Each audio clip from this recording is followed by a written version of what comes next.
It's another edition of KFC Radio on the Barstool Sports Network, live from quarantine, Feidelberg at home, me up in Mount Vernon. Day 2 of no Tom Brady for you. Day 2. Has it set in? Because I could tell yesterday it hadn't, and I wasn't going to kick you while you were down, but I want to let you know that it's going to get worse before it gets better, John. The Tom Brady news is like the coronavirus. It's gonna sting. It's gonna hurt eventually. Yeah, I don't think so. I genuinely disagree. I think this is the denial stage of grief. No, I'm not denying the grief. I'm denying that it's going to get worse. Like, I'm good. I accepted it. I'll have flashes of rage, and I'm sure, yes, the first time when he comes out and he doesn't do, his patented "let's go" and Daisy, that will stink again. Like, just like your friend's birthday or something like that, where it's like, you kind of accept it and you're like, oh yeah, this day we usually went out, and that hurts again. But largely, it was they talk about the therapeuticness of writing, or like I wrote about it yesterday, and it was like, it really was genuine. I've said it on this show before, where it was like I had the love of my life, and I don't have her anymore, but it's like I've accepted that. It's what Tom Brady did for me personally, and this is like, I understand how lame this is. Like, I understand how crazy it is, but I don't think we'll ever be able to quantify what Tom Brady meant to the region of New England. And it's cool to just be like we had that for 20 years. I get how lame it sounds. Like, you can try with his charitable endeavors. You can try with, he built a city, like, just straight up. He built a city. He didn't go into New York. Foxborough was nothing. Yeah. Foxborough was a sleepy town, 45 minutes from Providence and 45 minutes from Boston, that just didn't really matter. It was, the Patriots played there, but like Sullivan Stadium was a piece of shit. I mean, when they first won a fucking Super Bowl, a Super Bowl, they still had fucking benches, like a college stadium. And wow. Tom Brady, I don't know if it was all, I forget if it was all benches, but like there were benches where it was just, your seat number was on the bench. You just sat at that part of the bench. And he built Patriot Place. He built, like, that's all the house that Brady built. And he built Barstool Sports. Barstool Sports is, we're not here without what Tom Brady did. Mm-hmm. And it's fucking crazy to see to just look back on what he meant to everything. I mean, he came in, I vividly remember his Super Bowl parade or whatever it was. He was wearing the ugliest leather jacket, this fucking black leather jacket. He's kind of nerdy looking. Everyone's always seen his fucking combine picture. And he came to a town or to a region that was truly the lovable losers. And we were a group of maybe next year fans. Mm-hmm. And he leaves it, the center of the sports world, and he leaves it as like a Milan to Minsk fucking guy with a supermodel wife. Mm-hmm. That all happened in 20 years. It's crazy to say that I had that. It's like it's more thankful than sad. It's unbelievable that he could, I think there are very few people like myself who were ever just straight up truly inspired by Tom Brady, right? Like you never looked at if this guy did it, then I can do something with my life. But he was just always in the back of our minds, like Tom Brady. Like, we got Tom Brady here. Mm-hmm. I said this in the blog, where his name carried such a weight in a bar that it could either incite violence, or it could incite just pure ecstasy, or it could just make fans of other teams shut the fuck up. Like, all I had to say was Tom Brady, and people cowered in fear. And the only other people who can do that in the history of the world, they're all gods, Kevin. It's only the only names that carry a weight like that are fucking gods. And I got to have that, and it's I don't have it anymore. But I haven't lost my faith. I still believe in Tom Brady. I feel like you, of all people, too. I've always said the reason why it's the best for you, it's great for everybody, but you lived through it all in the perfect time. The You got a little bit of childhood when you were like a boy, and it's like, oh my God, Tom Brady. You got your adolescence where you're starting to really become your own person. You got your 20s where you get to party and enjoy and the parade and drink every time you win. It also paved like your whole career because you got to write about it. And now, the only thing that would be a little bit better is if somehow it could last a little bit longer. So you got it as like, I mean, it's impossible because no one's career lasts this long.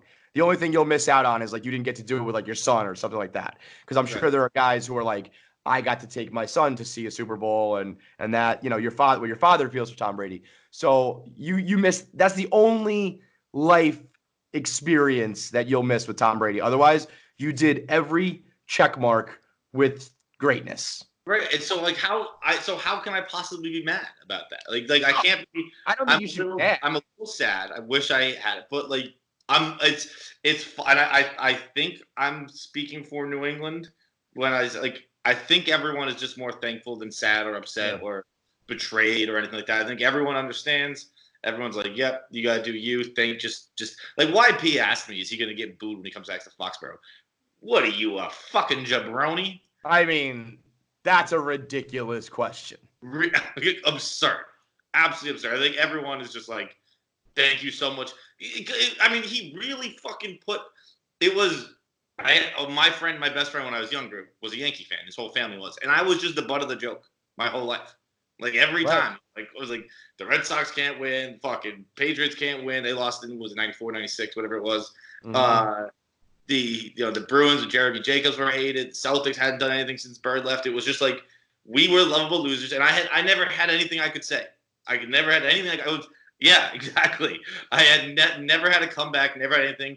And Tom Brady came and gave me a seat at the cool table, and forever thankful. Where it's just he gave me a comeback, he gave me status, he gave me a seat at the table, and you can't give it's just it's nice to look back on.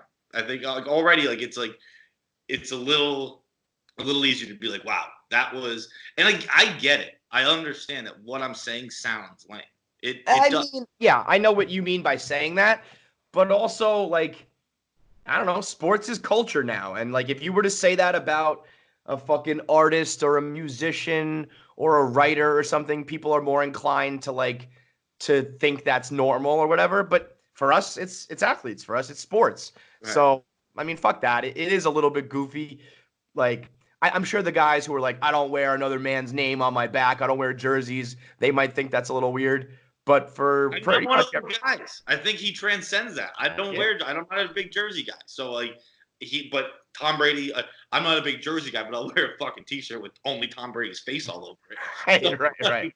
That's just a style choice. It's not. Right. It's not a. he's like bigger than even that hatred. I think he's one of the biggest things I think that will ever happen to New England. I think it's like society. Brady won, maybe Paul Revere too. I don't know. Yeah, I mean it's Jordan, it's Brady, it changes culture, and everything you just described there is what I like. What sucks about my existence, because like watching the games itself would be awesome, and going to a parade would be awesome, but everything you described is like I've never been able to stand up for myself. I've never had the comeback. I've had to deal with, if a fucking weasel like Hubs walks in the room, he's got the upper hand on me. Like no matter what, no matter who they are, no matter who I am, no matter how old they are, no matter how much I should have the upper hand on them, I never do. And there's never you never get included in the conversations. You never have,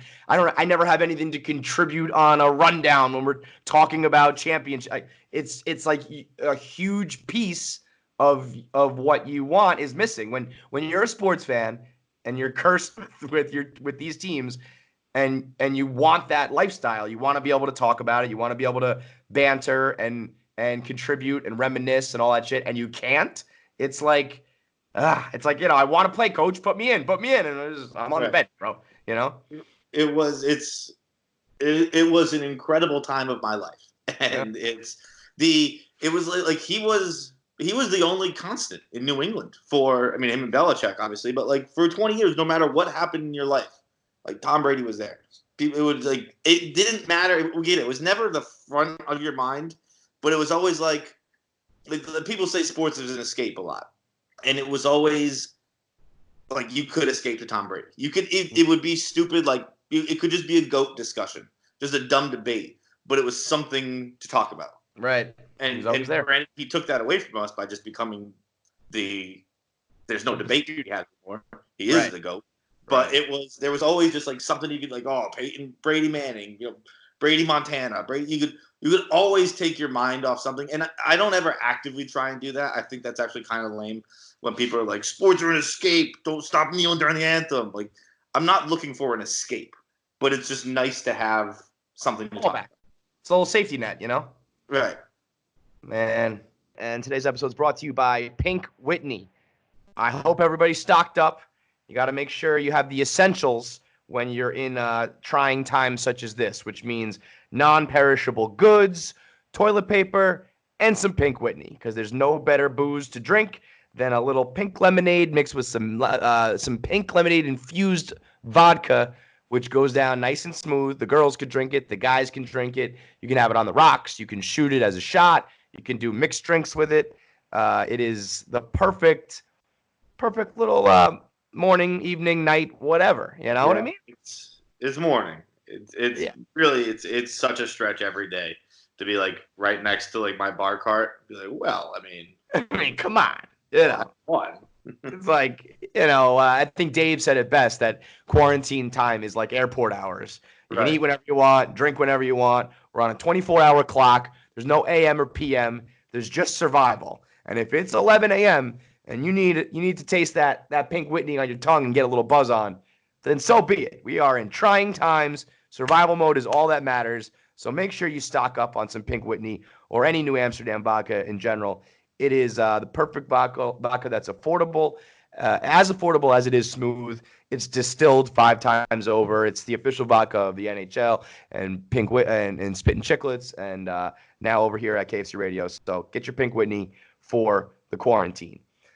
So it's going to stink. It's going to stink to see him. Well, all right, let me ask you this. What would you prefer? Or we'll do a little ATI almost here. Next year, Bill Belichick throws his dick on the table. You still go 13-3 with fucking Jason Statham as your quarterback. And you make the Super Bowl. You don't win it, but you make it. And Tom Brady is just awful in Tampa Bay. Like, it's like you got to put him out to pasture. He's getting beat up. He's injured. He stinks. He's a laughing stock. Tampa Bay is disappointed, and Tom Brady kind of has to, like, limp out. But the Patriots are still, Bill proves it was him. The Patriots are still the center of the sports world. It's an unbelievable story. They did it without Brady. Would you sign for that? No. What about if they win the Super Bowl? No. Wow. I'm happy with them winning the Super Bowl and Tom Brady not winning the Super Bowl. I can't see him go out like that. And I know that's how everyone goes out. And Jordan on the Wizards, that was sad. In fact, one thing that I found to be I guess relaxing yesterday or reassuring was all the not viral pictures, but all the people tweeting legends in different uniforms. Yeah. And 90% of them I didn't even remember. You forget. Dante put up every single one on his Instagram story. Pedro on the Phillies, never remembered. Manny on the White Sox. I remember because we talk about that one, kind of comes up occasionally. I genuinely have no recollection of Manny Ramirez on the Tampa Bay Rays. I was gonna say the White Sox. Jared brought up the White Sox the other day, and that was the only reason I remember that. I didn't know he was on the Rays. No, I mean there was a picture of him in a Rays jersey. I have that might have been photoshopped. There is no way.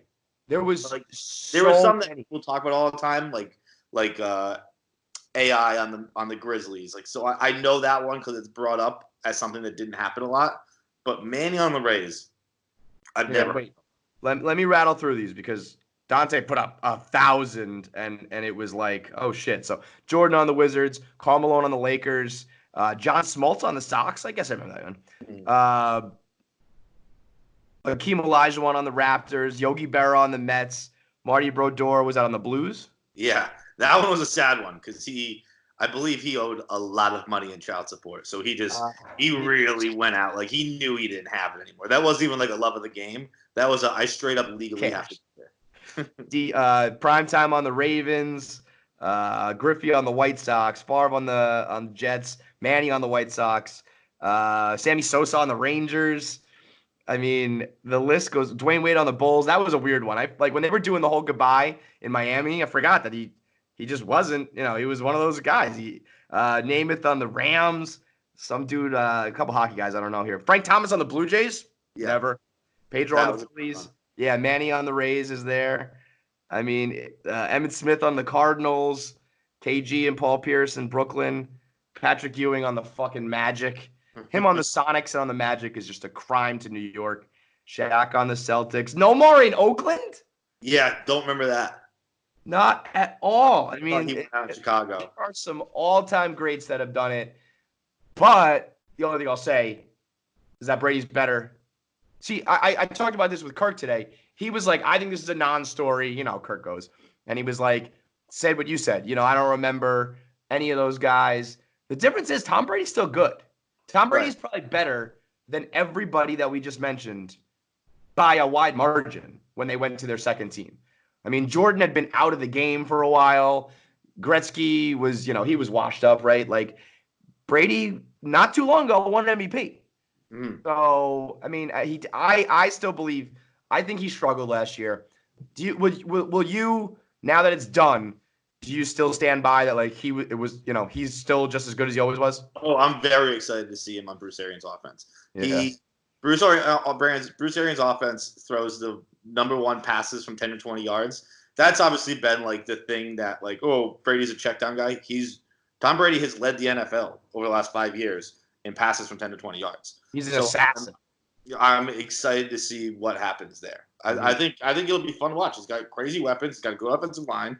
Like he's never. There have been a few times in New England when he just didn't have anything. He always had Scarnecchia, so he always had a good line. The weapons sometimes lacked, and he'd turn them into something. But there were plenty of times where he had pretty good weapons. Oh yeah. I mean, into all time. You had Randy Moss. You had Edelman, Welker. I mean, that narrative gets thrown out whichever direction fits the argument at the time. Right. Brady never had weapons. He makes everyone around him good. Or like, well, look, he had a lot of, it's somewhere in between. He does make you better. He has made some scrubs serviceable, but he's also had some fucking awesome players too. So pretty much like every other guy, it's pretty normal. But I will be able to take the Patriots not being great. Now in a dream scenario, they play in the Super Bowl. Like it's in Tampa. It's Bucks Patriots. That's the dream. Forget it. Imagine, holy shit. But I would be able to take a Patriots rebuild, a reload, or whatever. I'd be okay with that. I would not be able to take Tom Brady being sad out there. Yeah. That would crush me more than him leaving. That would crush me more than the Patriots have it in a few years to kind of, fix things. That would be if he's just like a sad guy who's past his prime out there, which is not. I don't think he will be. No, I wonder what it's like for him. Like, it's got to be a decent amount of pressure. Probably for a guy like him, he probably like loves the idea of like a new canvas to paint with. Like, I'm just thinking about him walking into the locker room and giving like a speech and like that. That's what I'm most jealous of for athletes like that. Cause I'm 35 years old. I'm a fucking mess. I don't think about like playing football. I'm not like, oh, I wish I could sling the football like Tom Brady and be a professional athlete. But I wish that I had like his moxie and his like ability to lead and shit like that. Whenever we do our live shows, I'm always like, I don't know how to open the show. I'm not like the pump up guy. I'm not the big energy guy. Like he's gonna walk in that locker room and give a fucking speech and have the young guys on him and the veterans rallying around him, and he's gonna have the Tampa Bay Bucks believing. You know what I mean? And I'm like, I wish like everybody can use that, whether you're fucking a cube monkey or an athlete or what we do. If you have that mentality, you can put that into any job. And I'm like thinking about him being like, I'm going to go down to Tampa Bay and I'm going to fucking like, boom, we're going to be the real deal. and he knows it, believes it, and he's probably gonna do it. That's so fucking sick. It's pretty so awesome. dope. It's like that's what it's about. That's like, yeah, he's got a great arm, but that's what like the great athletes, that's what they can provide that nobody else can. Because the other guys who go in there and try to do that shit, they're like, yeah, whatever, dude, shut the fuck up. Like, take a hike. And it was with him. It's so crazy where there've been so many videos and stuff like that put out where like he just was that guy. Like he didn't even need success to be it. Where it was like there was an interview with Drew Bledsoe when Brady got named the number 2 starter and jumped over Damian Heward and the Bledsoe was like, it's nothing against Heward. He's like, Tommy's just come in here and he's seized the opportunity and he's playing great football, Right? And he's fucking working it, and like it's just like he's everyone likes him. He's worked his ass off. He's inspiring, and it's like you were a 6th round pick. How are you coming in and doing that? How do you have that confidence right now? Right, like maybe after he just got plugged in and won the Super Bowl, and it's just like what, but like he had it from Jump Street. For what reason? Like he had no business. He had no business believing in himself like that, Right. And that's where I do sometimes realize, like, who was it? Your mom said, like, if you're not gonna vote for yourself, who's gonna vote for you? Right. Like, it really is true. It's kind of corny. It's kind of cliche, but like when you're dealing with haters or people chirping and shit, it's like if you don't believe it's fucking awesome, why the fuck should they? So you got to just like walk around like it's the truth. But when you don't have like the resume to back it up, and you shouldn't feel that way. It's wild that he did, and then he just fucking proved it. Fucking awesome. Let's move on. We got to talk about heartburn because I loaded up on food, none of which is healthy. All of it's snacks, all of it's meat and spicy. I had, you know what I had for dinner last night? An entire fucking jar of salsa and chips. Okay. So if we're going down this road with the quarantine, it is going to be a long couple months for my stomach, for my throat, because heartburn is the real deal. Heidelberg's about to pass away from heartburn one day. I don't know if you can die from it, but you might be the first case of death by heartburn. So we got an answer for you. It's omeprazole. Now, I don't know if you're still living in the past, taking a pill, putting in your mouth, drinking water, and swallowing it. But why don't you come join us in the future where Omeprazole Orally Disintegrating Tablets can take care of your heartburn. You put it under your tongue, it disintegrates away, and pow, you don't got any more heartburn. You can also use it on a regular basis where you take it every day for 14 days, and it will just overall knock down your heartburn. It takes 1 to 4 days for the full effect to kick in, but the omeprazole will help you keep it at bay even before you start eating. So you take it every day rather than just after a big meal or after something spicy or hot. So you'll never have to worry about it. I just started getting heartburn, and it's the worst. I mean, I've heard you guys complain about it before, but I was always like, what is it? I don't know. You burp, it hurts a little bit, whatever.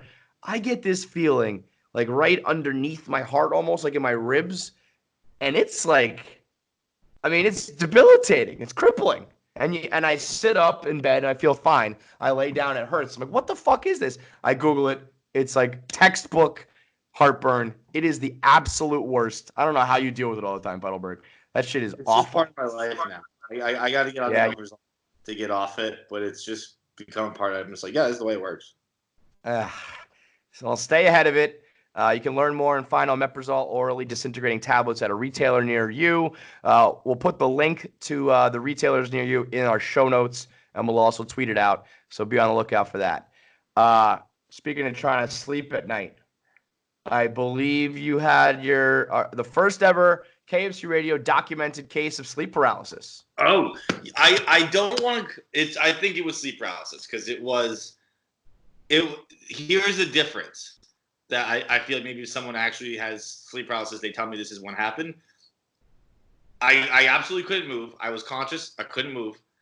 But I didn't just feel the person in the room. I felt them like come up the stairs in my apartment. And it looked like The Undertaker. It was just from behind. It had like a big coat and like a hat. And I was laying right here. I fell asleep on the couch because like time doesn't exist in this quarantine type deal. Right. Where it was like last night I drank a bunch of milk and fell asleep at about 9 p.m.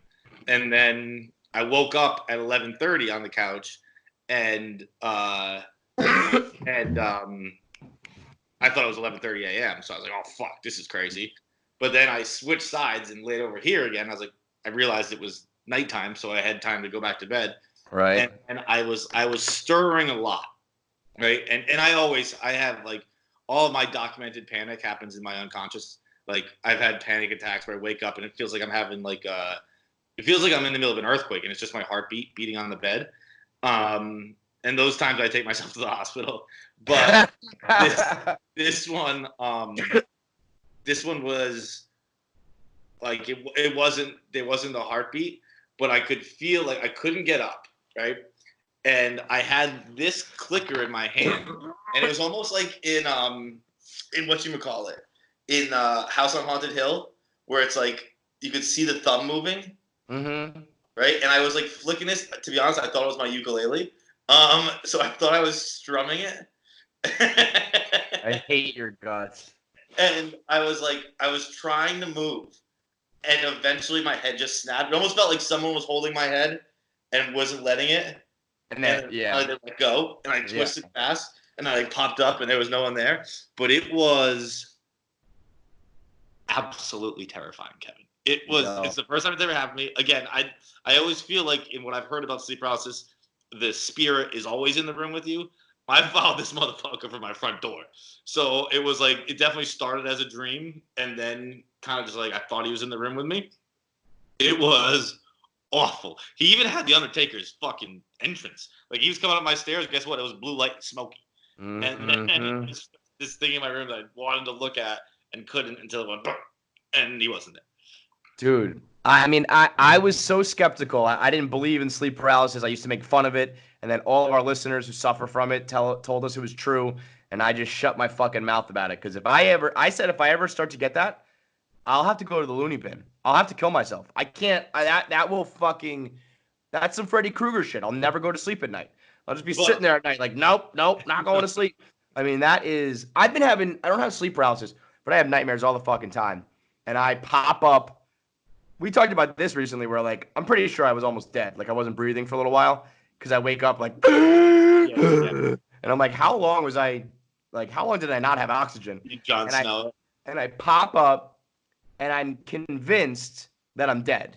I'm like, that's it. I died. And this is like the afterlife now.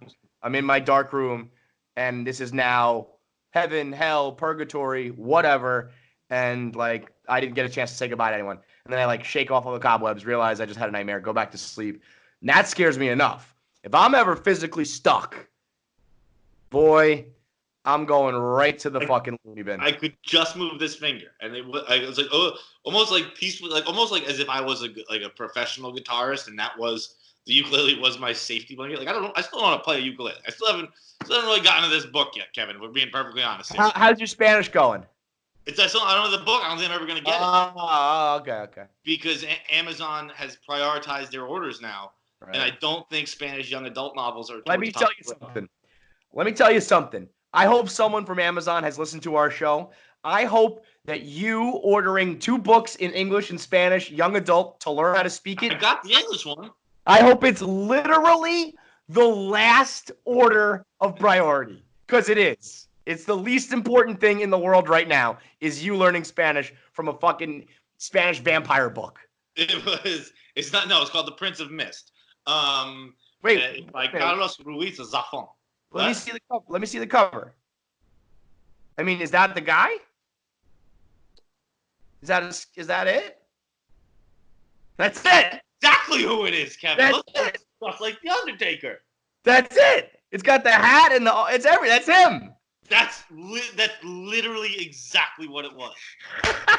You held it up, and I was like, wait a second. Blue mist, scary guy. He even looks like he had the hat on. Yeah. That had never crossed my mind. It was right here next to me. It wasn't on the table. It was under the table. You probably were looking at it as you fell asleep or something. Holy shit. That's fucking terrifying how the brain works. That's wild, man. That's exactly what it was. Oh my God! What a catch by you. I mean, I looked at the book and I still didn't. It didn't register to me. It's fucking exactly what it is. The Prince of Mist came to pay you a visit last night. Thank God, because guess what? I thought The Undertaker was a pretty lame one to have. Well, let me tell you something. If you're having sleep paralysis nightmares about your young adult novel, that ain't great either. I haven't even read it. I've just subconsciously looked at the cover. Oh, the Prince of Mist. Dude, that shit is fucking. Dude, what if throughout the whole quarantine you start to suffer from sleep paralysis like regularly? I honestly don't think that's the crazy. I think that a lot of people are gonna have to deal with stuff like that. Yeah, because sure. it's fucking. It's definitely probably just because I'm consistently refreshing Twitter and reading threads about how dangerous it is and all. That's what I was attributing it to. I wasn't attributing it to the book. I was attributing it to the fact that I'm just fucking stressed out all the time now. Right. And I'm not saying it's like everyone should be. It's not good that I am, but I'm like fucking. I jammed a funnel down my throat, and I'm just like, all the bad news. Let me read every fucking scary statistic and fact you got. We are way too plugged in, I think, for this. Because we're hearing every rumor, everything.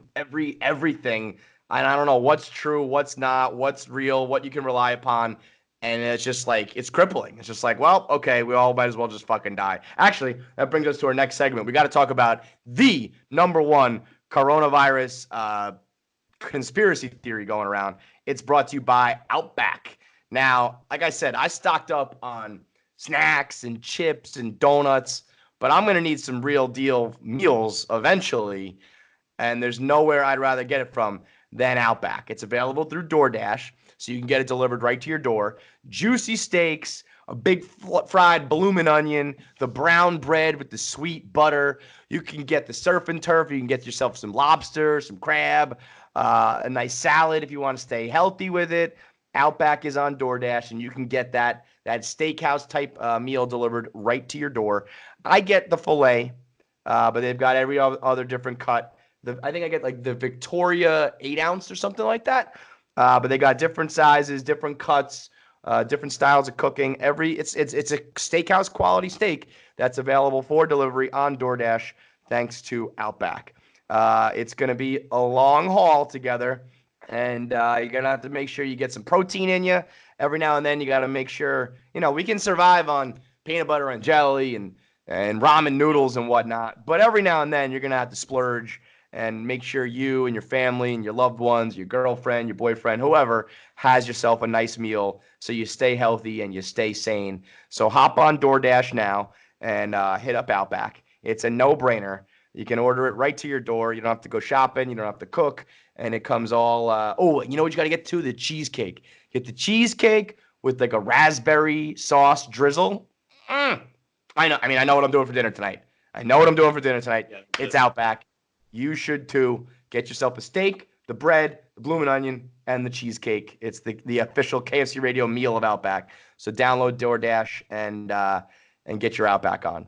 So for those who haven't heard, there's a wild conspiracy theory floating around regarding coronavirus that actually got Oprah to reply to it, which I think is pretty fucking funny. I don't think I'd ever even give this the time of day if I was one of these celebrities. But it's this one long paragraph that's floating around.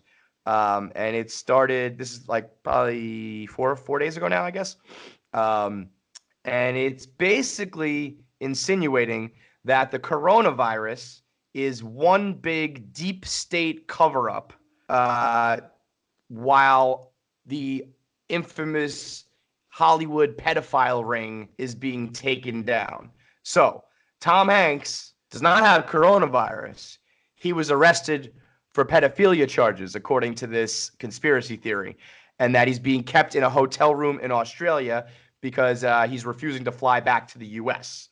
So this is all a cover-up to bring these guys to justice, and I guess because they don't want, everyone being shamed or all of Hollywood crumbling, this is kind of being, or I don't know if this is like the Illuminati trying to protect them, whatever it may be. The Italy airports have been completely shut down. The reason why Italy is totally shut down is because it's the Vatican and all their financial officials that are being caught for child trafficking and sex abuse. They say that the next celebrity arrests are going to be Celine Dion, Madonna, Charles Barkley, and Kevin Spacey. So they're next to be people claiming that they're going to have coronavirus.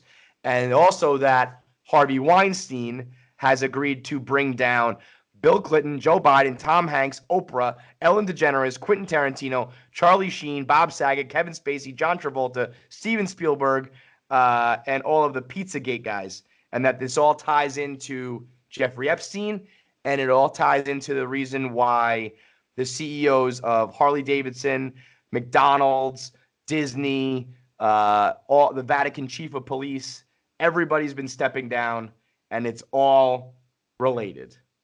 Now, Oprah actually responded to this and said, I just got a phone call that my name is trending. I'm being trolled for some fake, awful thing. It's not true. Now, the story said that Oprah had a bunch of underground tunnels at her mansion, at her estate, to smuggle children and sex trafficking through her property. So she said, I'm just sanitizing and self-distancing with the rest of the world. Stay safe, everybody. I mean, that one runs deep. But I guess apparently people are saying that like the same QAnon accounts that are saying this had also said stuff about Weinstein and I guess other stories that came to fruition. But like Weinstein was like the worst kept secret in the world. But there are people out there who really believe this. I don't like these. I like conspiracy theories about things in the past. This is like fucked up stuff that like fucks with people who are living. I don't think that's.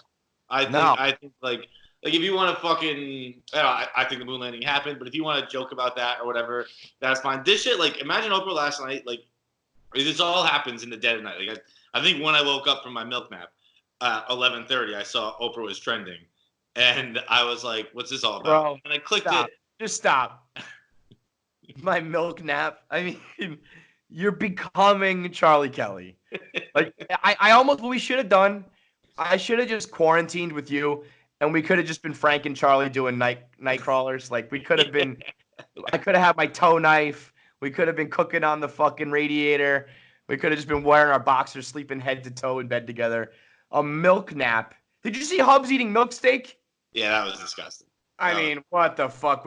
Like, he willingly put that picture out. If you guys didn't see, go check out Hubs' Twitter. He put up a picture of, like, hand sanitizer, a bottle of wine, and his London broil that he cooked that looked like a gray piece of, like, diseased meat. Did you think that looked good? Was he like, oh, yeah, like, look at me, I made steak tonight? Like, I'm getting shamed for my London broil. Bitch, I don't know what a London broil is, but that ain't it.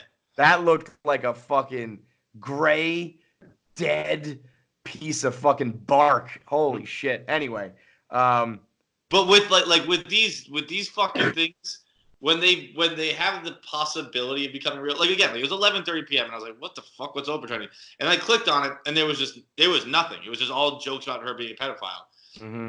And like I just remember the Pizzagate thing where that got real. Like someone stormed Pizzagate with a gun, and that's where I'm like, well, I don't know, because there are great people who believe it. And like someone might storm Oprah's thing with a gun, and like these ones, you're fucked up. You're fucked up if you one, invent it, obviously, but two, like if you perpetuate it, it like I don't even like it's not even something you can joke. Like we can't even joke about pedophilia. So what do we do on Twitter? You can't do it. Could you imagine? In fact, I mean, I think we had talked about this before. Like, who's the one person that if they got Me Too'd? If Tom Hanks was smuggling kids, I mean, just blow up the whole fucking planet if it was true, because there's just nothing to believe in anymore. Of course it's not. No, of course it's not. But I do wonder if it just seems like I'm not saying this is true, but I believe that something might be out there. Like when Bill Gates was like, this shit's coming. Like, I don't think that like the disease is a conspiracy theory, but I feel like heads of state, like not not like being ready for it or the way they're handling it. Like I think there's all sorts of possibilities. Like I think there are people out there who are probably like, we need population control. We need to do like this is the right thing. Like I wouldn't put it past. There are bad people out there who are in power or in control who I think are probably not handling this the right way because of like crazy shit. Well, yeah, no one's handled it the right way, but I don't know. This is kind of one of those things where like I have opinions on it, but I don't think I'm informed enough to even. I think it would be irresponsible to be like, well, this is what I think. It's Right. I'm kind of at the stage of it now where I'm having fucking sleep paralysis, where I just think like I'm at the Jurgen Klopp stage where he's like, Yeah, like we don't know what the fuck. Don't listen to me. Yeah, we don't know what you're talking about. I mean, sure, those things are possible, but I'm such a naive idiot that I just believe that I just wholeheartedly believe people are good. The vast Yes, majority of people are good. that I don't believe in. I feel like when there's blood in the streets, that like there are people who are like, this is our time. This is our time to like take over or our time to install like our regime or whatever. So I think there's probably going to be a lot I of think like, there are some people like that, but it's not the vast like I mean the majority of people are like working people who are like buying gift cards to local bars and Venmoing bartenders and that I think that's what most people are singing on their fucking balconies. I yeah, think the regular people. I think the people who are in power see this as like an opportunity, which is fucked. But I'm sure that like there are people with governments who are like, well, we'll offer government assistance now, and then when this passes, we like control everything. Like this is our chance to take more power, which is fucked up, but that's probably the reality of the world we live in now. So yeah, it probably is, but I don't know. Again, I know I'm a naive idiot, but I like believe in like the checks and balances, and that I just believe, and I'm wrong. I'm proven wrong regularly. I believe that like a whole room of people wouldn't make an evil decision, and again, I'm always wrong, but it just still hasn't convinced me otherwise yet. we're just a couple of assholes trying to figure out if other people are assholes. So let's get into our Thursday edition of Am I the Asshole? Feidelberg's got a couple of them to read out. We will be the judge, jury, and executioner, whether you are a dick or not. Let's go. These are. I was stunned when I saw both of these, and the first response was what it was, and like the top response was what it was. So you Okay. disagree with what the general public is saying? Yeah, Yeah, because there are times where sometimes I don't know what to think. Like, I'm like, nah, that guy's not an asshole. And I see all the comments are saying he's an asshole. I'm like, are they wrong or am I? I don't know what's. Am I the asshole? Will test your morals, really. Okay, I'm not even going to read the headline of this. I'm just going to read the story. My friend, who I'll call Janto as a fake name. I mean, how about we use a regular fake name? How about Call Frank? him Yeah. Janto, Janto. Well, I'll call Janto as a fake name. Is always going around telling people he's a professional chef. When we talk to new people at like a bar or wherever, he always says, "I'm a professional chef." Whenever anyone asks him what he does, he says he's a professional chef. Jonto is actually a cook at Applebee's. And I don't want to diss Applebee's or anything, but it's not like they're cooks.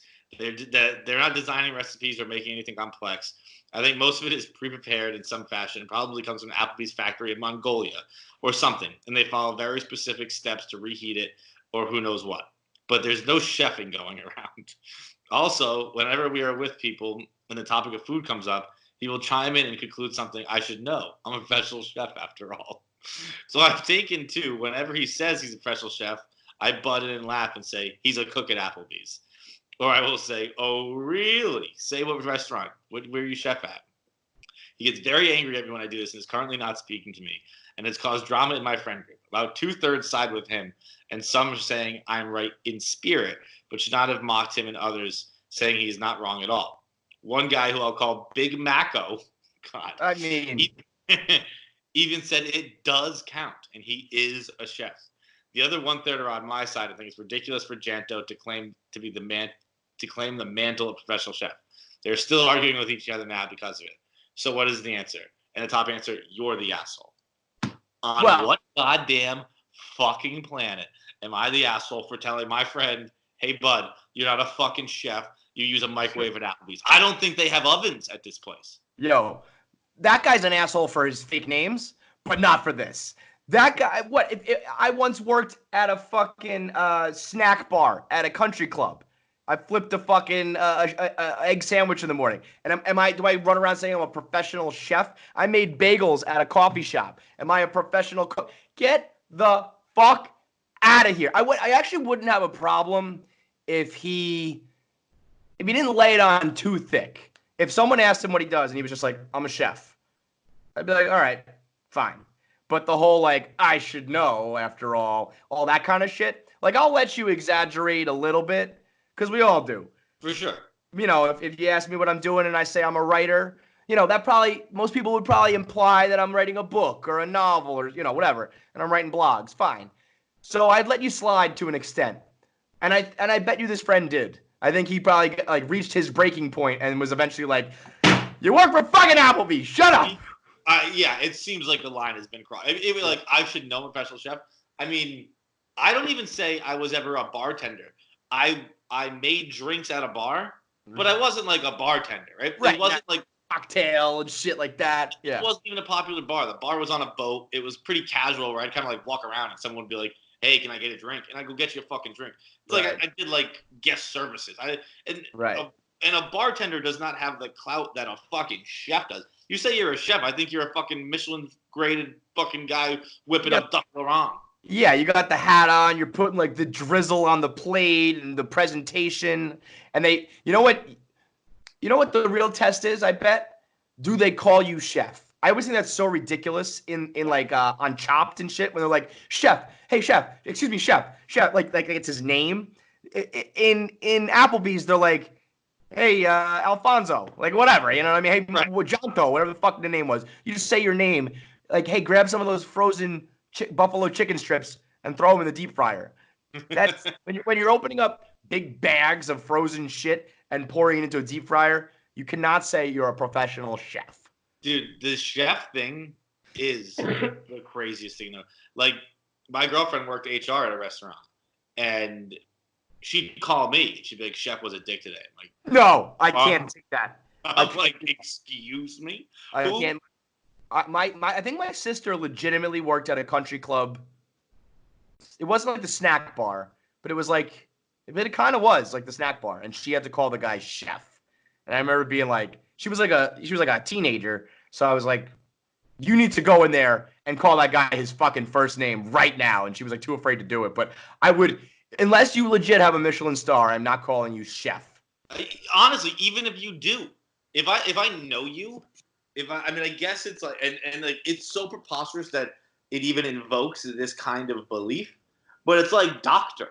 And like, like if I know you personally, I'm not calling you doctor. Right. I'm calling you Tom. Or I'll allow the chef. Like, where's the chef? That's because that's a thing. But to give it like a title, and I feel like they say it more. They'll be like, yes, chef. Thank you, chef. Can I help you, chef? They always actually use the word. That is the most pretentious bullshit fucking ever. And especially if you're a goddamn Applebee's. This guy needs a whole new friend set. 2/3 of them were on the other guy's side, right? And look, I'll be honest, even if you were being an over-the-top dick about it, if we were in front of strangers, I would not call you out. Right. So I don't know if he did it in front of strangers. But if we're just in our friend group, I don't let this shit fly one time. No. And that's something you got to like call him out with the friend group to know, hey, you sound like a fucking asshole when you're in front of other people. I'm not going to roast you in front of everybody else, but you're being fucking ridiculous. Right. What's the next one? The next one is Nick Foles to the Bears. What's up? Nick Foles to the Bears. Foles to the Bears, huh? So no big dick Nick for Portnoy. That honestly, that I can rest a little easier. I had nightmares of Nick Foles sliding into New England and Portnoy doing the big dick Nick thing and winning a title with him. And just absolutely wanting to puke my fucking brains out. That's interesting. What did they trade for? 4th round pick? That's a big contract he's got, though. Isn't he owed like $28 million this year? Probably, right? Yeah. I don't know. I just saw the text from Nick, but I didn't see. Oh, I didn't see all these texts. We got a little talky in our KFC radio group chat. Yeah, I agree. I don't like anything other than just like scheduled shit, you know? I had to get muted. That's why I miss a lot of texts now because I muted it because it was Too many everyone jokes. listening, to the producers listening to this, we got a little talky. Too much jokes, too much like, did you see this or that? It's like, nope. Just when are we recording? What do we need? What's going on? The group chats are basically like emails. Right. Those are business only. And look. I love everyone. You can text me on the side if you want. Right. But the group chat is for that. So yes, I missed all these. Apparently, Stephen Che was also talking shit about me on the act. Stephen Che, I'm not ready to address you. That's just. Oh boy. That's not happening yet. If you have to go to war with Stephen Che, that's a world I did not see coming. I don't know that I'll have the gusto. I don't know that because then it's like really real. Like I have to fucking argue with Stephen Che and right. Stephen Che, just send us the fucking ad emails, and everyone at Barstool gets into content. Like just sell the ads. Tell us what ads we got to read. Where are we here though? Okay, yeah. Am I the asshole for making fun of my boyfriend during a funeral? I mean, off the bat, I'm gonna say yes. You're gonna have to sway me otherwise. Off the bat, I'd say no. Okay. But I think he's gonna sway you. Okay. The title makes it sound much worse than it actually is. So my boyfriend is into bass. You play the bass, right? Yeah, the bass. Yeah. I was like, the bass? What? Okay, the bass. And is a band member. He loves playing it. I've told him a few times that the only reason he's dating me is because he couldn't date his bass. Truth be told, I don't understand his obsession, but I don't really particularly care. While we were moving to our new apartment, I dropped one of his basses down the stairs by accident, and the neck broke. My boyfriend was devastated because it was the very first bass he got, and took the broken pieces with him into the new apartment, despite me suggesting maybe we should throw it out. Anyway, yesterday he somberly announced he was going to give a funeral to the bass and bury it in a small plot of land with the rest of his band members. So I tagged along. He gave a eulogy for the bass and buried it shallowly. Afterwards, I was like, hey, at least that old thing kicked the bucket and we can chill out together now. He seemed hurt, and the lead singer messaged me privately calling me an asshole. Am I the asshole? I just wanted to turn a dark mood light. Yes, you're the asshole. Top result. I mean, everybody get coronavirus. Everybody fucking die. Dude, I didn't think it was an asshole when I thought they were at a funeral for a human being. A human! Like a funeral for a fucking bass? This is where I can't stand anybody. This is like the chef. It's like you're in a garage band, dude. I get it. You love your music. You love the bass. Let's not take it so far where I have to like make fun of your fucking hobby. Right. I don't care. I don't care if you're Prince. I don't care if you're fucking Eric Clapton with your guitar. You don't have a fucking funeral for an object, an inanimate object. Get the fuck out of here. She is the asshole because her joke was quite underwhelming. Maybe you could have said something like, I hear breaking your neck is the best way to go. I hear there's no pain when you break your neck. Maybe something like that, little lady. But the drummer in the background hit you with the rim shot. But despite that fact, like, I mean, I think I've said it before, but one of the lines in music history that has resonated with me the most is, I'm the kind of guy laughs at a funeral. Can't understand what I mean. You soon will. You soon will. I've never been to a funeral where I wasn't at least not. And I'm not doing a fucking stand-up set at it, but right. I'm trying to lighten the mood. Just lighten a little bit. You know, I'm not trying to tell fucking laugh out loud boisterous stories, but maybe I'll nudge you and I'll fucking make a quiet comment about someone else there. Maybe if it's my friend who's passed away, I'll nudge you and make a quiet comment about him. But I'm always trying to just make it a little more fun. And if we can't have fun at fucking dead basses funerals, what are we doing here anymore? We had a funeral for the guitar. It was a whole thing. I mean, Jesus Christ. I can't stand people. I would actually like it. I would think she was the asshole if she did not like the idea of the funeral. And it was a New Orleans style funeral. where they were having fun with it, right? Yeah, And yeah, it was yeah. just a good time. And it was like, look, this was an important piece of my life. Let's jokingly bury Like, it, and we'll didn't they fucking play the do song. didn't they do a funeral for like Larry, or didn't the Minifans do a funeral for something or something like that? They did a funeral for Larry, for Yeah, sure. yeah, No, yeah. the Minifans had some kind of gathering. Right, Yeah, right, there right. was a funeral for Larry, and that was like, For fun. And it's like it was whatever. good spirits. But if we're having fucking Eulogy? genuine things where we can't make jokes at this funeral, you're the asshole. Yo, I don't think I could date somebody, by the way. Could you date somebody who like thinks they're a musician and they're not, but they take it like seriously like they are? Like I don't want to be an asshole and like rain on your parade or shit on your hobby, but I need some level of self-awareness where it's like, you know that you just do this like in your spare time with your friends, right? Like if I had someone who like thinks they're really gonna like make it big when I know they're not, which I guess that's kind of how it goes. I'm sure every big band at one point was that. So you Right. gotta have, like I said earlier about that Tom Brady mentality, you gotta have it. But when it's like, come on. I think I kind of like it.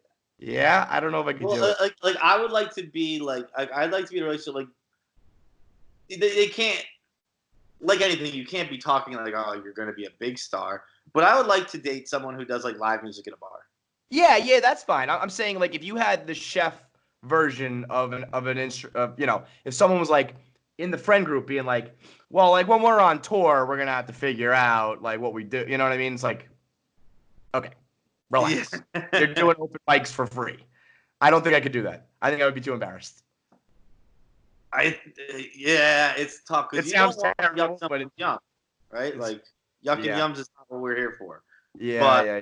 but the self awareness is the same thing. Like if again the same thing. Like if we went around and said like being like we're legitimate writers, like that would be crazy. No, you're not. You're writing a blog, and I'd be fine with that Right, because I have the self awareness where I'm like, I write a stupid thing here and there occasionally. right. All right, voicemail time. Today they are brought to you by Miller Lite. As always, grab a Miller Lite, drink them whenever you want at this point. It's free reign. Always do it responsibly, but I feel like you can do it at 5 p.m. You can do it 5 a.m. You do want to do a little afternoon lunchtime.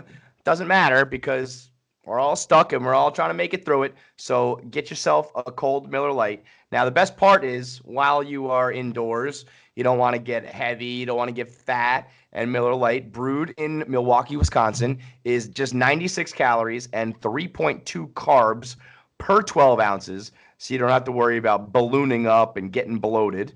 And every time we do our show here, it's Miller time because we're kicking back with two buddies. We're kicking back with you, the listener. We're kicking back with everyone who calls in and leaves us a voicemail. So Miller Lite, it's Miller time, the official voicemail beer.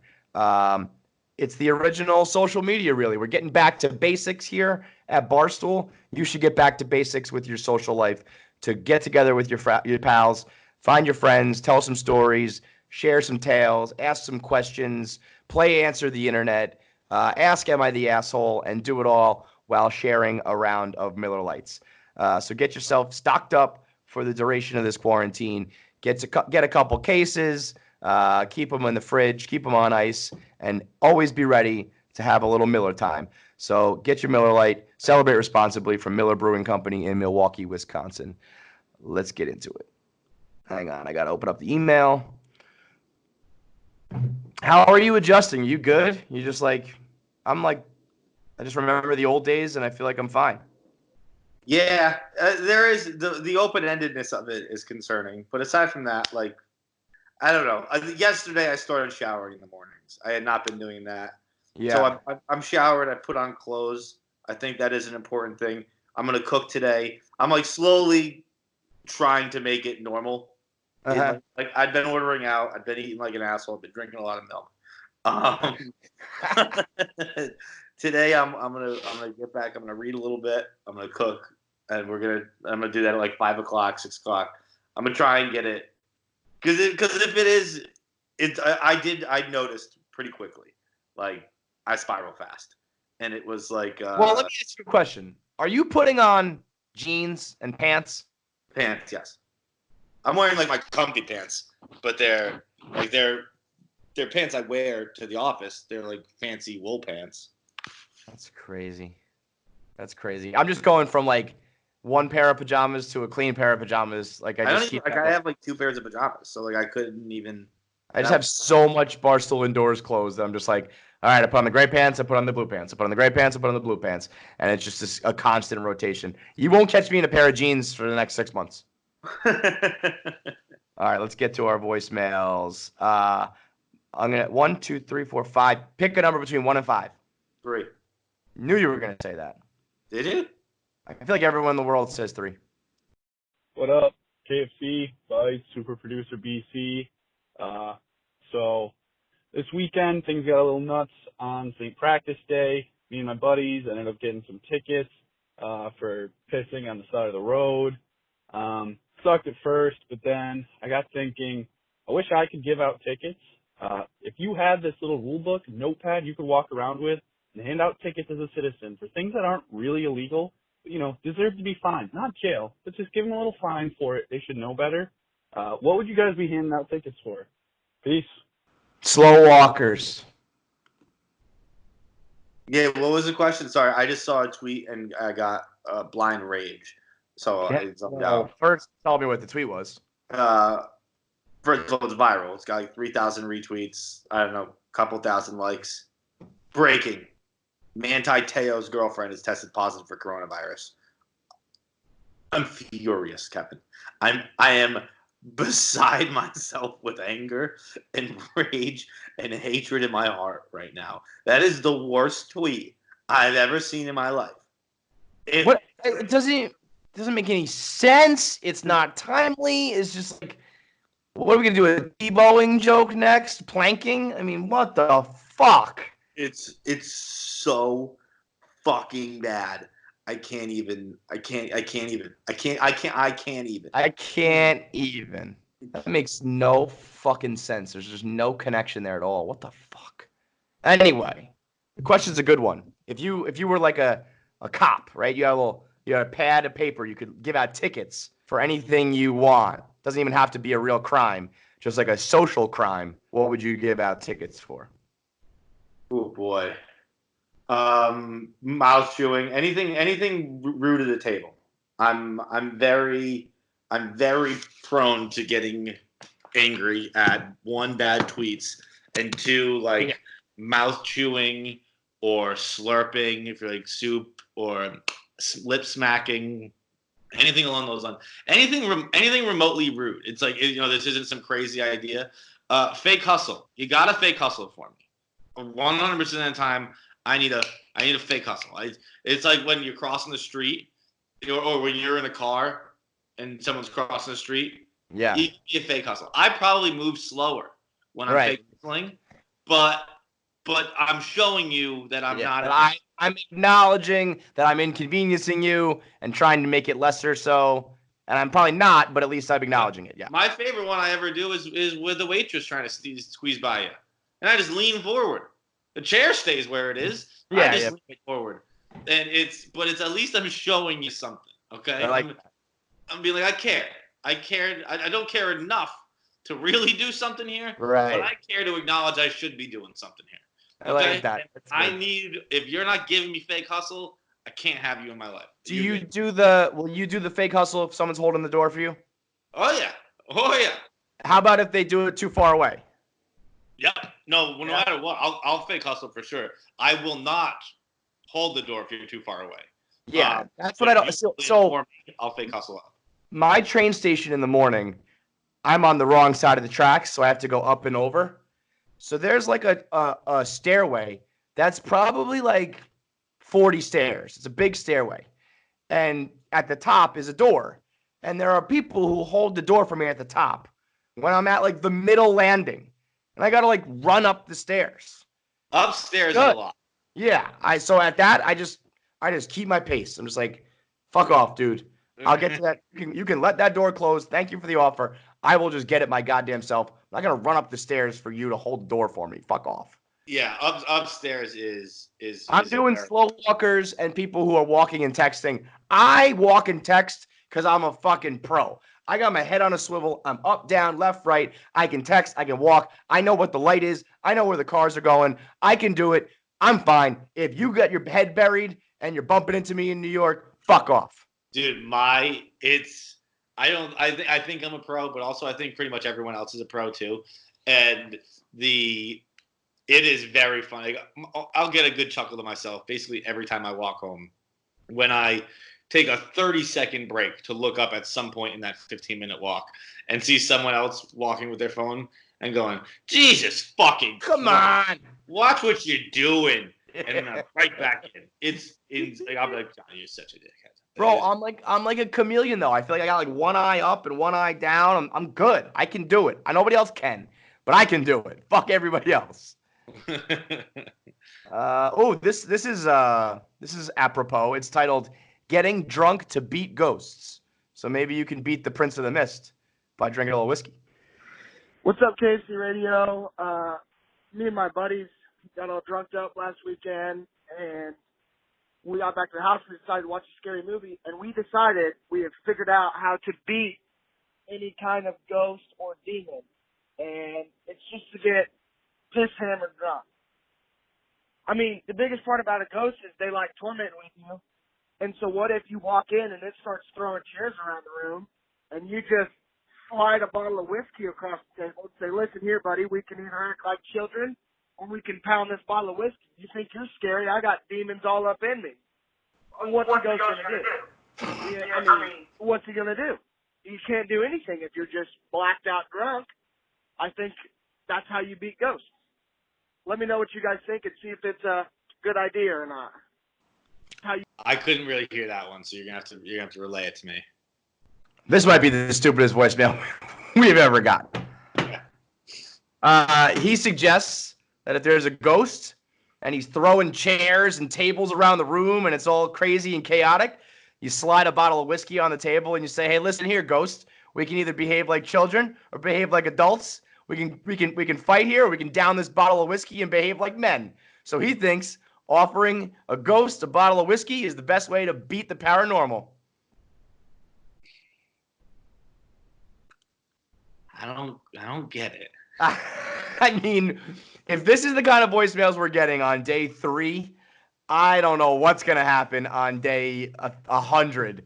But it's not like we don't know how to cure ghosts. How do we do it? You go and you kill whatever they want you to kill. Oh, you just do their bidding? Yeah.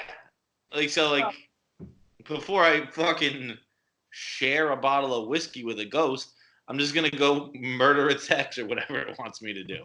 Well, what I was thinking was more, I think the way to beat it is not to get the ghost drunk. I think if you're drunk, you're like immune to the ghost. Yeah, it's like being a drunk driver in a car accident. You're usually the one who survives. Exactly. It's unfortunate, but it is the fact because you're not tensed up. You're just right. You're crashed on the car. You got to be loosey-goosey. If I'm stone cold sober and I feel a cold mist come over my back and my neck and I hear the bump in the night and I hear the door creaking, I'm going to be scared. If I'm shit-faced, I'm going to be like, bro, pull up a chair. We're eating chips con queso. Like, I don't give a fuck, man. So I think being just shit-faced is the way that you just don't even care about the fact that you're getting haunted, period. Well, I don't know. Being drunk typically doesn't lead to de-escalation of situations. Well, I think I'd have a better chance of surviving the chairs being thrown at me, but I don't know that I would be like it just historically speaking, being drunk is a negative in high stress situations.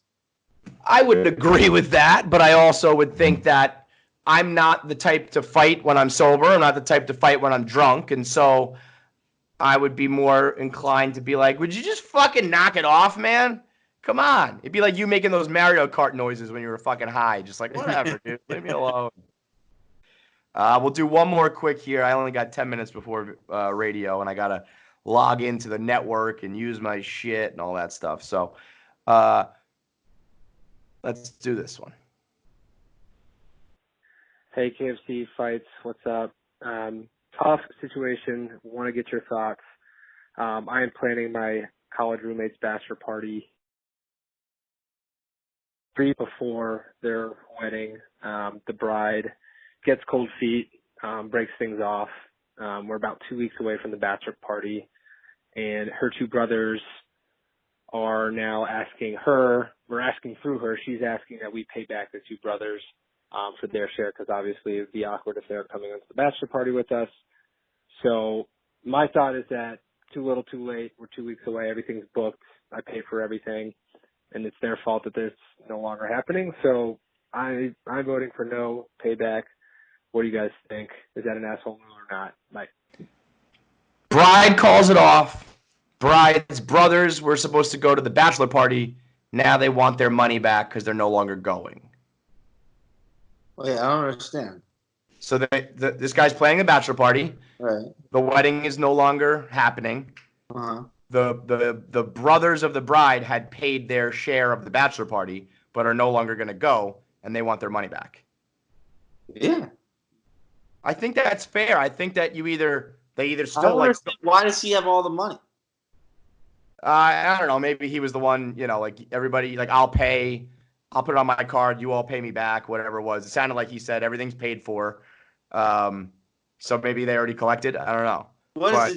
What's just there? Again, I haven't been to many bachelor parties, but like we all bought our own flights. It was like one person did get the Airbnb or whatever. So that's all I'm thinking. Like that's all they could possibly be owed. Like $300, right? Well, I guess, yeah. I mean, it depends on the amount of money. I went on a bachelor party that was like, ended up being like $1,000 a man. We did it big. We got like a really nice place. It was like, with the flights and shit, it was like $1,500 a person. Enough that, I would want it back. I'm not asking for this, period. I think I would be like, this is embarrassing. My sister's probably mortified. I'm not going to make this any worse for anybody. I'm going to swallow the cost. But if you want to ask, I think it's either like, hey guys, I'm coming and it's gonna be awkward, or hey, can you refund me? Yeah, I think you hold them hostage. Like, look, give me my money back, or I'm gonna fucking come. Yeah, that's what I'm saying. It's like you can either which by the way, a bachelor party's fun. She called it off guys trip is probably awesome. I didn't even think about that. That's right? Very sick. Like maybe, it depends on the guy, and I'm sure it can be upsetting, but wouldn't it be something if it was like, hey, dodge the bullet, let's fucking go? I mean, that's probably a blast. So, yeah, I think those guys hold the cards to say, well, I can either ruin what should be the most amazing trip of your guys' lives, or you give me my $500 back. But also, like, if I feel like, nah, never mind. Like, brothers coming. I was gonna say I might not even care, but in this case, I think it's better for everyone to just leave. I think that's the way to go. Everyone should just you take your couple $100 and you go about your way. Yeah, I mean I think that's the level-headed way to handle it. That's what I would do. But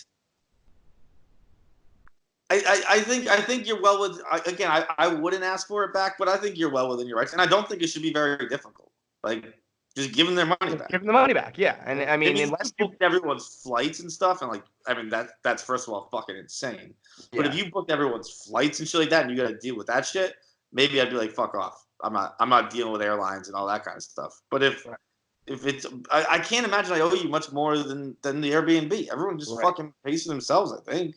Right. Just fucking pay them off so they go away. Think of it as that. Don't think of it as paying them back, paying them off, get rid of it, have a blast, and regroup, all right? All right, that's it for us. We'll catch you guys next week for some KFC Radio. We'll be on the lookout for more live streams, any news breaks, and stay healthy and safe out there. Stay lazy. Team indoors for life.